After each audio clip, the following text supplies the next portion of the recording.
जी छात्रों, अभी तक हम लोगों ने मिश्र न्याय वाक्य के दो प्रकारों, जिसे वैकल्पिक न्याय वाक्य तथा हेतु हेतुवत न्याय वाक्य कहते हैं, के विषय में जानकारी प्राप्त किया। आज हम मिश्र न्याय वाक्य के तीसरे प्रकार, जिसे उभयतापास या द्विविधा कहते हैं, उसके विषय में जानकारी प्राप्त करेंगे। उभयतापास का अर्थ है ऐसे कथन जिसके दोनों पक्षों में बंधन या पास यानी बंधन की संभावना हो, फंसने की संभावना हो। उभय का अर्थ है दोनों, पास का अर्थ है बंधन। उभयता पास और उसके प्रकार के विषय में विस्तार से जानकारी प्राप्त करेंगे। अब हम शुरू करते हैं। उभयता पास द्विविधा। डायलेमा। डायलेमा दो शब्दों से मिलकर बना है, जो है डाई प्लस लेमा। यहाँ डाई का अर्थ है दो, DI दो, ग्रीक भाषा का शब्द है ये, तथा लेमा का अर्थ है स्वीकृत सिद्धांत। इस प्रकार उभयता पास में दो अलग अलग स्वीकृत सिद्धांत होते हैं। दोनों वैकल्पिक सिद्धांत व्यक्ति के लिए अहितकर या कष्टकारी होते हैं। जब कोई व्यक्ति उन दोनों में से किसी एक को अपनाता है तो उसे उभयता पास या दुविधा में फंसा हुआ व्यक्ति कहते हैं। इस तरह के अनुमान का प्रयोग अधिकतर अपने प्रतिवादियों को परास्त करने के लिए होता है। इस प्रकार हम समझते हैं कि दुविधा या उभयता पास एक प्रकार का ऐसे कथन होते हैं जिसमें प्रतिवादी को हराना होता है, और वो यदि किसी बात को स्वीकार करता है तो वो उसके लिए अहितकर होगी या कष्टकारी होगी। इसे एक कहावत से भी समझा सकता है, भई गति सांप छुछुंदर केरी। यानी कि एक कहावत है, सांप छुछुंदर की गति होना, सांप छुछुंदर वाला हाल होना। यहाँ पर क्या कहा जाता है कि यदि सांप किसी धोखे से किसी छुछुंदर या मोल, जिसे मोल भी बोलते हैं, को अपने मुंह में रख लेता है, तो यदि उसे वह अपने पेट के अंदर निगल ले, अगर गले के अंदर निगल ले, तो उसकी मौत हो जाएगी। और यदि मुंह में लेने के बाद उसे बाहर कर भी देता है अगर, तो सांप अंधा हो जाता है। ऐसा कहा जाता है कि सांप की रोशनी आँख की चली जाती है। तो कहने का मेरा तात्पर्य ये है कि उभयता पास या द्विविधा एक प्रकार का ऐसा सिद्धांत है जिसमें उसके कथन, ऐसे कथन होते हैं जिसमें उसमें फंसने की संभावना व्यक्ति की अधिक होती है। अब हम परिभाषा के विषय में जानेंगे उभयता पास की। उभयता पास या दुविधा उस मिश्र न्याय वाक्य को कहते हैं जिनके मुख्य आधार वाक्य में दो हेतु हेतुमत तर्क वाक्य, यानी कि मुख्य आधार वाक्य यानी पहली लाइन में दो हेतु हेतुमत तर्क वाक्य और किंतु आदि शब्दों से जुड़े रहते हैं। यानी कि दो हेतु हेतुमत तर्क वाक्य, यदि तो वाले तर्क वाक्य दो और शब्द से, किंतु शब्द से जुड़े होते हैं। यानी कि मुख्य आधार वाक्य पहली लाइन में। अमुख्य आधार वाक्य एक वैकल्पिक तर्क वाक्य होता है। अमुख्य आधार वाक्य क्या होता है, यानी कि दूसरी लाइन का जो तर्क वाक्य होता है वो विकल्प के रूप में होता है। विकल्प का मतलब या तो या वाला तर्क वाक्य होता है। और निष्कर्ष या तो निरपेक्ष, यानी निरपेक्ष का अर्थ एक तर्क वाक्य वाला स्वीकारात्मक या निषेधात्मक होता है, या वैकल्पिक होता है, या वाला होता है, या तो या वाला होता है। समझ गए? कहने का मतलब है कि परिभाषा के अनुसार क्या पता चलता है कि उभयता पास या दुविधा उस मिश्र न्याय वाक्य को कहते हैं जिनके मुख्य आधार वाक्य में दो हेतु हेतुमत तर्क वाक्य आपस में जुड़े होते हैं। हेतु हेतुमत तर्क वाक्य देखिए आपस में जुड़े हैं। और अमुख्य आधार वाक्य क्या होता है, वैकल्पिक होता है। और निष्कर्ष वैकल्पिक भी हो सकता है और या तो निरपेक्ष, यानी कि एक तर्क वाक्य वाला भी हो सकता है। अब हम एक उदाहरण के द्वारा इसे समझने का प्रयास करते हैं। If he stay in the room, then he will burn to death. यदि वह कमरे में रुकता है तब he will burn to death, उसकी जलकर मौत होगी। और if he jumps out of the window, और यदि वह खिड़की से कूद जाता है, बाहर हो जाता है, then तब he will break his leg, उसकी टांग टूट जाएगी। ये हमारा मुख्य आधार वाक्य है। क्या था इसमें, यदि वह रूम में रुकता है, यदि वह कमरे में रुकता है तो वो जल जाएगा। किसी कमरे में आग लगी हुई है, इसी कारण ये कथन दिया गया है, यदि वह कमरे में रुकता है तो वह जल जाएगा, ठीक ना। वह देन ही विल, तो वह जल जाएगा और मर जाएगा, जलेगा और मरेगा। और एंड इफ, यदि वह jump out of the window, यदि वो खिड़की से बाहर हो जाता है, कूद जाता है, then he will break his leg, अपनी टांगें तोड़ लेगा। अमुख्य आधार वाक्य कथन है, अमुख्य आधार वाक्य कहा गया है, he must either stay in the room और jump out of the window, वह या तो कमरे में रुकेगा या जंप कर जाएगा, यानी कूद कर बाहर खिड़की से हो जाएगा। तो निष्कर्ष क्या निकलता है, निष्कर्ष क्या होते हैं, conclusion, he must either be burned to death और ब्रेक हिज लेग, वह या तो कमरे में जलकर मरेगा या अपनी टांगें तोड़ लेगा। इसको हम संक्षिप्त रूप में बनाया है, रूम, रूम में स्टे किया, रूम में रुकता है। देन, ये हम आपको बताया इम्प्लाइज का निशान है, इसका अर्थ तो होता है, यदि तो वाले वाक्य में इस इम्प्लाइज का प्रयोग करते हैं। पहले पीछे में बता चुका हूँ इसके बारे में विस्तार से। रूम, यदि वो रूम में रुकता है, देन बर्न्ट, हम संक्षेप में जो जो शब्द जरूरी है उसको लिया है, देन बर्न्ट एंड, ये पहला हेतुत्मक कथन है। दूसरे कथन एंड से जोड़ा गया, एंड को हम एक पॉइंट से लिखते हैं, इसको एंड बोलते हैं। एंड, हाँ, and jump out of the window, and if jump out of the window, then, implies का निशान देन का होता है, then break, he will break his leg. तो ये दो हेतुत्मक कथन आपस में एंड, एक बिंदु को एंड से बोलते हैं, एंड से जुड़े हुए हैं। ये है हमारा मुख्य आधार वाक्य। दूसरा होगा हमारा अमुख्य आधार वाक्य। अमुख्य आधार वाक्य में क्या है, देखिए, पूर्ववर्ती को स्वीकार करते हैं, इंसिडेंट को हम एक्सेप्ट करते हैं, दोनों आधार वाक्यों में, दोनों कथनों में। यहाँ पर पूर्ववर्ती क्या है हमारा अमुख्य आधार वाक्य में, रूम है, या हाँ ठीक ना, क्या है हमारा दूसरा कथन, आइदर स्टे इन रूम और जंप आउट। ये पूर्ववर्ती कथन है, यहाँ से रूम लिया गया, यहाँ से जंप लिया गया है।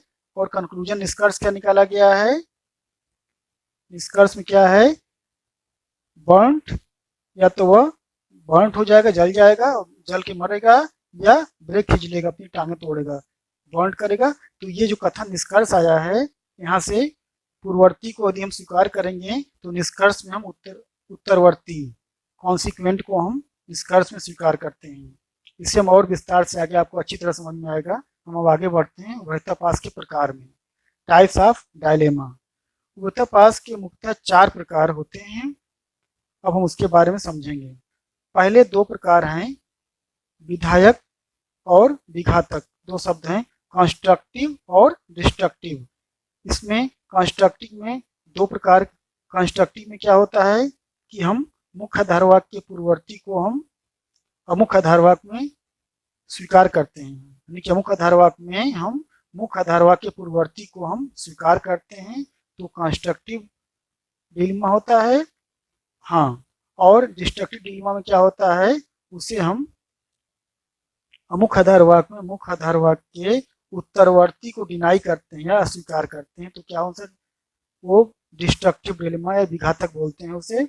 अब दोनों प्रकारों में 2 अलग भाग हैं इनके, सिंपल और कॉम्प्लेक्स। सिंपल का मतलब सरल और जटिल। सिंपल कब होता है, इसका निर्धारण निष्कर्ष के आधार पर होता है। यदि निष्कर्ष केवल एक तर्क वाक्य होगा तो वो डायलेमा सिंपल कहलाएगा। यदि निष्कर्ष वैकल्पिक होगा, यहाँ देखें निष्कर्ष वैकल्पिक है, निष्कर्ष यदि वैकल्पिक होगा तो वो कॉम्प्लेक्स डायलेमा कहलाएगा। इसी प्रकार विघातक डिस्ट्रक्टिव में भी, विघातक में भी 2 होते हैं, सिंपल एंड कॉम्प्लेक्स। इस प्रकार इन कंडीशन से, इस अवस्था से 2 विधायक प्रकार बनते हैं और 2 विघातक।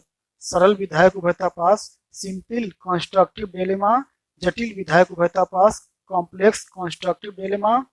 और तीसरा प्रकार है सरल विघातक। विघातक सब ध्यान रखिएगा, सरल विघातक उभयतापास सिंपल डिस्ट्रक्टिव डायलेमा। और चौथा आखिरी प्रकार है जटिल विघातक उभयतापास कॉम्प्लेक्स डिस्ट्रक्टिव डायलेमा। ये 4 प्रकार हैं उभयतापास के डायलेमा के। अब हम इन चारों प्रकारों का विस्तार से अध्ययन करेंगे। पहला प्रकार सरल विधायक उभयतापास सिंपल कंस्ट्रक्टिव डायलेमा। नाम से स्पष्ट है, सरल है। इसका निष्कर्ष क्या होगा? एक तर्क वाक्य वाला होगा निष्कर्ष, केवल एक तर्क वाक्य वाला होगा। विधायक है तो विधायक से क्या पता चलता है कि ये पूर्ववर्ती को, इसका मुख्य आधारक पूर्ववर्ती को स्वीकार करता है। तो हम इसको अभी समझते हैं बात को। जब किसी उभयतापास का निष्कर्ष निरपेक्ष यानी कि एक तर्क वाला, अर्थात एक तर्क वाक्य वाला हो, यानी कि निष्कर्ष एक तर्क वाक्य वाला हो तथा मुख्य आधार वाक्य में मुख्य आधार वाक्य के पूर्ववर्ती इंसिडेंट को वैकल्पिक रूप में स्वीकार किया जाता है तो उसे सरल विधायक उभयतापास कहते हैं। इससे समझिए कायदे से ध्यान से, यानी कि मुख्य आधार वाक्य जो होता है जिसमें 2 हेतुहेत्मक तर्क वाक्य होते हैं, ये सभी प्रकार के तर्क वाक्यों के लिए लागू होते हैं, सभी प्रकार के उभयतापास में होते हैं। क्या होता है सभी प्रकार के उभयतापास में? मुख्य आधार वाक्य में 2 हेतुहेत्मक तर्क वाक्य आपस में एंड या से जुड़े होते हैं और अमुख्य आधार वाक्य वैकल्पिक होता ही है। अब देखिए इसमें क्या पता चलता है, सरल विधायक उभयतापास में मुख्य आधार वाक्य 2 हेतुहेत्मक तर्क वाक्य हैं जो आपस में एंड से जुड़े हैं। अमुख्य आधार वाक्य क्या है? वैकल्पिक है। और निष्कर्ष क्या है? एक तर्क वाक्य वाला है। निष्कर्ष एक तर्क वाक्य वाले होने की वजह से क्या कहलाता है? सरल कहलाता है। सरल विधायक उभयतापास हो जाएगा अब ये। अब इसे हम उदाहरण के द्वारा समझते हैं। If he sink then he will die. यदि वह डूबता है तब वह मरेगा। And if he swims then he will die. और यदि वह तैरता है तब भी वह मरेगा। ही मस्ट आइदर सिंक, या तो वह डूबता है या तैरता है, डूबता है या तैरता है। ही विल डाई, वह मरेगा। ही विल डाई, देखिए ही विल डाई दोनों के उत्तरवर्ती है, कॉन्सिक्वेंट में अब दिया हुआ है, दोनों आधार दोनों ही दिया हुआ है ही विल डाई। अब देखिए इसका हम एक संक्षेप रूप खुद बनाया है, इसका हिंदी भी ऊपर लिख दिया गया है। यदि वह डूबता है तो उसका प्राणांत होगा और यदि वह तैरता है तो भी उसका प्राणांत होगा। वह या तो डूबता है या तैरता है, इसलिए निष्कर्ष क्या निकाला गया? उसका प्राणांत होगा। पहला मुख्य आधार वाक्य है, 2 हेतुमत तर्क वाक्य से जुड़े हैं। मुख्य आधार वाक्य पूर्ववर्ती को यानी कि एंटीसीडेंट को स्वीकार करता है और निष्कर्ष निरपेक्ष तर्क वाक्य वाला है। इसे हम एक संक्षेप में समझने के लिए बनाया आपको। If he sink then die, then का निशान इंप्लाइज बोलते हैं इसको, देन डाई। एंड ये बिंदु होता है एंड के लिए, याद रखिएगा ये सिंबॉलिक लॉजिक में एंड का प्रयोग करने के लिए बिंदु का प्रयोग करते हैं। एंड देन नहीं, and if he swim then he will die. और वो तैरता है देन ही विल डाई। ये देन का निशान आपको बताया जा चुका है पहले भी। अब देखिए मुख्य आधार वाक्य जो दूसरी लाइन का आधार वाक्य है, मुख्य आधार वाक्य सिंक वेज स्विम, यानी किसका अर्थ होगा? डूबता है या तैरता है। ये देखिए पूर्ववर्ती है, इंसिडेंट है, सिंक वेज स्विम। अब निष्कर्ष क्या निकाला गया? डाई। देखिए दोनों उत्तरवर्ती में डाई, ठीक ना। देखिए यहाँ पर डाई वेज डाई होगा, लेकिन उसका अर्थ डाई ही होता है। जब दोनों उत्तरवर्ती सेम है तो हम डाई लिख सकते हैं, यानी कि वो मरेगा। तो आप इसे समझ लीजिएगा। इसको सूत्रात्मक रूप में भी आपको समझा देते हैं। P implies Q and R implies Q। यहाँ पर देखिए जो कॉन्सिक्वेंट है Q Q दोनों में सेम है। अब देखिए मुख्य आधार वाक्य क्या है? P, देखिए ये 2 हेतुमत तर्क वाक्य आपस में जुड़े हुए हैं और से। P इम्प्लाइज Q है पहला और दूसरा क्या है? R implies Q। अब इसमें हम अमुक आधारवाक्य में क्या किया गया है, पूर्ववर्ती, पूर्ववर्ती क्या है, इंसिडेंट, एंटीसीडेंट क्या है, पी है इसका और इसका क्या है आर, उसको हम अमुक आधारवाक्य में वैकल्पिक रूप में लिया गया है, वैकल्पिक रूप में स्वीकार किया गया है, यानी कि डिसजंक्टिव वैकल्पिक को बोलते हैं। अब हम क्या किया गया है निष्कर्ष में, जब इसके हम पूर्ववर्ती को स्वीकार कर लेंगे अमुक आधारवाक्य में, तो निष्कर्ष में क्या करते हैं, उत्तरवर्ती जो कॉन्सिक्वेंट होते हैं क्यू क्यू को हम स्वीकार करते हैं, क्यू वेज क्यू। अब किसी निष्कर्ष में यदि क्यू वेज क्यू लिखा है तो इसका अर्थ क्यू ही होता है। जैसे मान लीजिए राम या राम कहा जाए तो इसका अर्थ क्या होगा, राम ही होता है। समझ गए होंगे आप। तो ये आप क्रम संक्षेप में याद रखिएगा।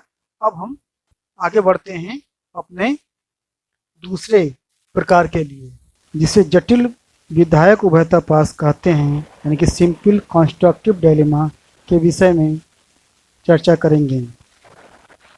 जब उभयता पास का निष्कर्ष वैकल्पिक, देखिए यहाँ निष्कर्ष क्या हो गया, वैकल्पिक, वैकल्पिक का मतलब या तो या वाला वाक्य, डिसजंक्टिव। इसमें जटिल का अर्थ ही है, जटिल शब्द का अर्थ है कि इसका निष्कर्ष क्या होगा, वैकल्पिक होगा। जटिल शब्द से ही पहचान में कॉम्प्लेक्स। जब उभयता पास का निष्कर्ष वैकल्पिक तर्कवाक्य हो और अमुक आधार वाक्य में मुख्य आधार वाक्य के पूर्ववर्ती एंटीसीडेंट को वैकल्पिक रूप में स्वीकार किया जाता है, तो उसे जटिल विधायक उभयता पास कहते हैं। कहने का मतलब है कि मुख्य आधार वाक्य तो दो हेतु हेतुमत तर्क वाक्य वाला ही होता है, और अमुक आधार वाक्य में उसके पूर्ववर्ती को, एंटीसीडेंट को, अमुक आधार वाक्य दूसरी लाइन वाले में एंटीसीडेंट को, पूर्ववर्ती को स्वीकार करते हैं, और निष्कर्ष जो उत्तरवर्ती या कॉन्सिक्वेंट होते हैं उत्तरवर्ती, उसको हम निष्कर्ष में स्वीकार करते हैं, एक्सेप्ट करते हैं। अब इसे एक उदाहरण के द्वारा समझने का प्रयास करते हैं। यदि तुम न्यायपूर्वक काम करोगे तो मनुष्य घृणा करेंगे, और यदि तुम अन्यायपूर्वक काम करोगे तो ईश्वर घृणा करेंगे। ये हमारा मुख्य आधार वाक्य है। अमुक आधार वाक्य में क्या है, तुम या तो न्यायपूर्वक काम करोगे या अन्यायपूर्वक। निष्कर्ष क्या निकला गया, इसलिए तुमसे या तो मनुष्य घृणा करेंगे या ईश्वर। इसको अंग्रेजी में भी लिखा गया है, if you act justify then man will hate you, and if you act unjustify then God will hate you. और अमुक आधार वाक्य क्या है, you must act either justify और अनजस्टिफाई। कंक्लूजन क्या निकला गया, you must either be hated by man और गॉड। अब हम इसको ध्यान समझते हैं। यदि तुम न्यायपूर्वक काम करोगे, ये पूर्ववर्ती भाग है हेतु हेतुमत का, और उत्तरवर्ती भाग क्या है, मनुष्य घृणा करेंगे। इसे देखिए यहाँ समझते हैं, अंग्रेजी वाले जरा समझ में आएगा आसानी से। If you act justify then man will hate you. Justify करोगे तो न्यायपूर्वक काम करोगे तो मनुष्य घृणा करेंगे। ये पहला हेतु हेतुमत वाक्य है, और एंड से जुड़ा हुआ है। And if you act unjustify, और यदि तुम अन्यायपूर्वक काम करोगे then God will hate you, then God will hate you. भगवान तुमसे नफरत करेंगे, घृणा करेंगे। ये हमारा मुख्य आधार वाक्य है। अब अमुख्य आधार वाक्य में क्या करते हैं, यू मस्ट एक्ट आइदर, तुम काम करते हो जस्टिफाई का, जस्टली और अनजस्टली। जस्टली ये और का निशान है वेज का, जस्टली और अनजस्टली तुम न्यायपूर्वक काम करते हो या अन्यायपूर्वक काम करते हो। कंक्लूजन क्या निकलेगा, निष्कर्ष, you must either be hated by man और गॉड। तुम या तो मनुष्य द्वारा घृणा किए जाओगे या तो ईश्वर द्वारा। तुम या तो मनुष्य द्वारा घृणा किए जाओगे या तो ईश्वर द्वारा। इसको हम संक्षेप में समझ लेते हैं सूत्र रूप में। P implies Q dot R implies S। ये दो हेतु हेतुमत कथन हैं, मुख्य आधार वाक्य में और से जुड़े हुए हैं, एंड से। अमुख्य आधार वाक्य में उनके एंटीसीडेंट को स्वीकार किया गया है, पी वेज आर, वैकल्पिक रूप में अमुख्य आधार वाक्य में वैकल्पिक रूप में इसको स्वीकार किया गया है, एक्सेप्ट किया गया, विधान किया गया है। तो पी वेज आर, यहाँ देख रहे हैं आप, पी वेज आर। कंक्लूजन में निष्कर्ष क्या निकाला गया, कॉन्सिक्वेंट जो हैं क्यू वेज यस को, इसको निष्कर्ष में स्वीकार कर लिया गया है। जो बचते हैं अलग अलग हैं चारों कथन। तो ये हमारा जो निष्कर्ष है वो वैकल्पिक है। इसी कारण ये हमारा जो उभयता पास है ये जटिल उभयता पास कहलाता है, क्योंकि इसका निष्कर्ष क्या है, वैकल्पिक रूप में होता है। और ये जो पूर्ववर्ती को अमुख्य आधार वाक्य में स्वीकार करता है, पूर्ववर्ती क्या है इसका पूर्ववर्ती पी है, इसका क्या है, आर है। तो इसी कारण ये हमारा विधायक उभयता पास होता है, विधायक होता है। यानी कि विधायक का निर्धारण अमुख्य आधार वाक्य से और जटिलता का निर्धारण, सरल या जटिल का निर्धारण उसके निष्कर्ष से होता है। इसको एक एग्जाम्पल को एक बार और समझ लीजिएगा, आपको अच्छी तरह समझ में आ जाएगा। अब हम अपने तीसरे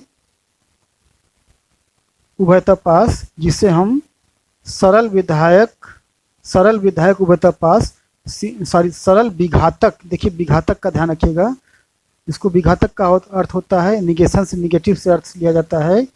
ये इसका सरल विघातक उभयता पास को अंग्रेजी में बोलते हैं सिंपल डिस्ट्रक्टिव डायलेमा।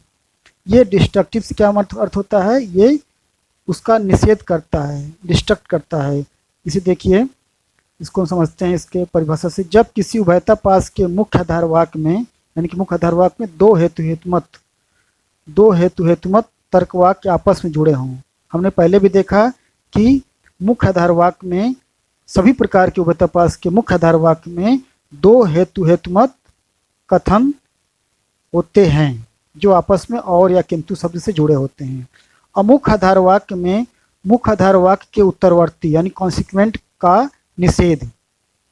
अभी तक हम स्वीकार करते थे विधायक वाले उभयता पास में, विघातक वाले उभयता पास में क्या होता है, यहाँ पर निषेध होता है। किसका निषेध होता है, उत्तरवर्ती कॉन्सिक्वेंट का, मुख्य आधार वाक्य कॉन्सिक्वेंट का निषेध या अस्वीकार किया जाता है, तथा निष्कर्ष निषेधात्मक निरपेक्ष तर्कवाक्य हो तो उसे सरल विधायक उभयता पास कहते हैं। निष्कर्ष क्या होता है, निरपेक्ष तर्कवाक्य वाला होता है, यानी कि एक तर्कवाक्य वाला होता है, वो भी निगेटिव होता है। निष्कर्ष कैसा होता है, विघातक उभयता पास का, सरल विघातक उभयता पास का निष्कर्ष क्या होता है, निगेटिव होता है। अब इसे उदाहरण के द्वारा समझते हैं। यदि तुम रेलगाड़ी में चढ़ते हो तो किराया देना होगा, और यदि रेलगाड़ी में तुम बिना किराया चढ़ते हो तो जुर्माना देना होगा। ये दो हेतु हेतुमत कथन और शब्द से जुड़े हैं। ये मुख्य आधार वाक्य है हमारा। अमुख्य आधार वाक्य क्या है, या तो तुम किराया नहीं दे सकते या जुर्माना नहीं दे सकते। ये हमारा मुख्य आधार वाक्य कथन है। निष्कर्ष क्या निकाला गया, इसलिए तुम रेलगाड़ी में नहीं चढ़ सकते।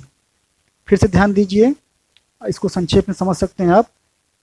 या तो तुम रेलगाड़ी में चढ़ते हो तो किराया देना होगा, ये इम्प्लाइज का निशान आपको पहले बता चुका हूँ, तो के लिए होता है देन।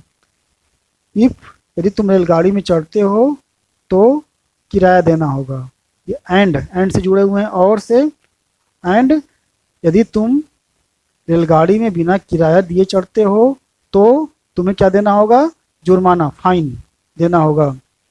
अमुख्य आधार वाक्य क्या है हमारा, तुम किराया नहीं दे सकते या जुर्माना नहीं दे सकते। देखिए कॉन्सिक्वेंट का निषेध किया गया है, किराया नहीं दे सकते या जुर्माना नहीं दे सकते। ये क्या है, हमारे कॉन्सिक्वेंट है, यानी कि उत्तरवर्ती हैं, हेतु हेतुमत के बाद वाले आधार वाक्य को, कथन को हम उत्तरवर्ती बोलते हैं। यहाँ पर विघातक या डिस्ट्रक्टिव डायलेमा में उत्तरवर्ती का निषेध किया जाता है। यहाँ पर निषेध अमुख्य आधार वाक्य में किया गया, देख रहे हैं आप, किराया नहीं दे सकते या जुर्माना नहीं दे सकते। ये जो निशान है इसको निगेशन बोलते हैं, कर्ल है, ये निगेशन का निशान है। निषेध का समझिएगा, इसे हम पहले बता चुके हैं आपको। तो निष्कर्ष क्या निकला गया, रेलगाड़ी में तुम नहीं चढ़ सकते, निगेशन बन गया। क्योंकि पूर्ववर्ती में आप देख रहे हैं दोनों ही जगह रेलगाड़ी शब्द आया हुआ है, इसीलिए क्या हो गया, ये कथन रेलगाड़ी का निषेध हो गया। इसे हम सूत्रात्मक रूप में बस समझ लेते हैं। P implies Q dot P implies Q dot P implies R। देखिए चार कथन है, P, Q और देखिए P दोबारा फिर आया है, P implies R। अब अमुक आधार वाक्य यानी कि क्या है, negation Q wedge negation R, यानी कि या तो Q नहीं या तो R नहीं, ठीक ना। इसका अर्थ ये होगा या तो Q नहीं या तो R नहीं, सॉरी तो नहीं कही, या तो Q या तो Q नहीं या R नहीं, इसको ऐसे बोलेंगे। ये Q यहाँ लिखा हुआ है कॉन्सिक्वेंट में, उत्तरवर्ती में, और R देखिए यहाँ लिखा हुआ है, इसका निषेध किया गया। तो पूर्ववर्ती क्या बनता है, पूर्ववर्ती दोनों हम देख रहे हैं, एंटीसीडेंट क्या है हमारे, P है, दोनों कथन में क्या है, P है। इनका हम negation P wedge negation P, दो बार कथन है इसलिए लिख लिया। अब negation P wedge negation P का अर्थ क्या होता है, निगेशन P होता है। इसे मान ली कहें कि हम राम नहीं या राम नहीं का अर्थ क्या हो गया, राम नहीं, यानी कि एक ही बात को हम दो बार या के रूप में कहें तो वो बात एक ही मानी जाती है। तो इस प्रकार आप समझ गए होंगे सरल विघातक उभयता पास। इसे एक बार और ध्यान समझिएगा, समझ में आएगा आपको।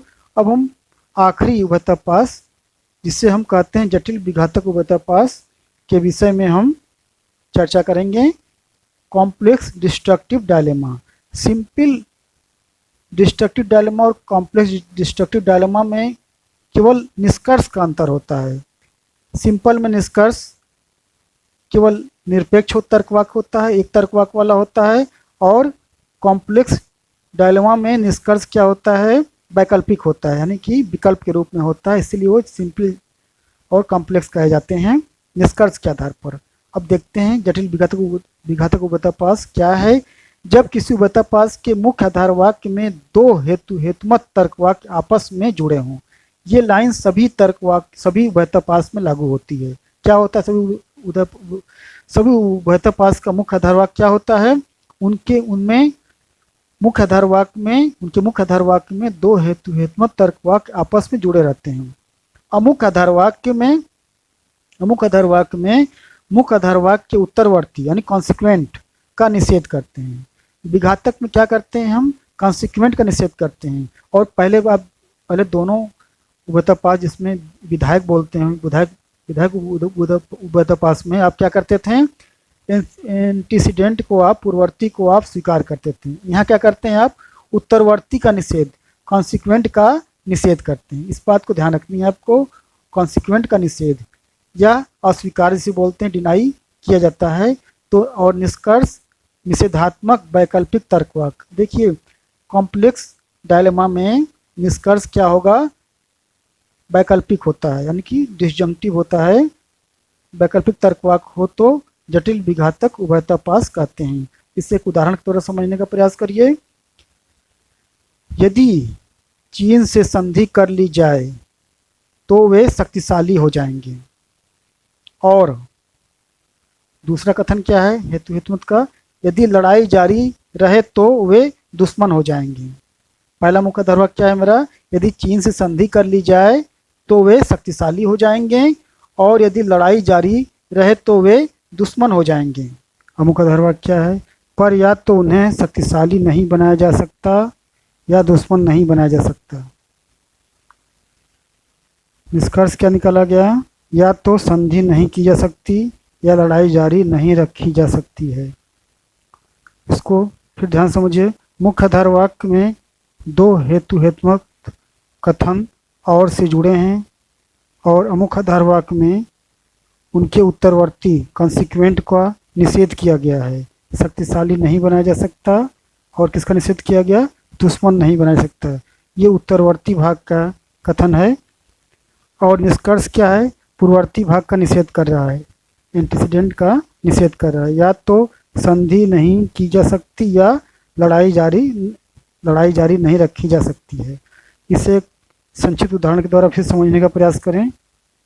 यदि चीन से, ये इम्प्लाइज का निशान है, यदि चीन से संधि कर ली जाए तो वह शक्तिशाली हो जाएंगे, और यदि लड़ाई जारी रखी जाए तो वो क्या हो जाएंगे, दुश्मन हो जाएंगे। ये दो कथन हैं, हेतु हेतुमत तर्क वाक्य के दो कथन हैं, ये और से जुड़े हुए हैं एंड से।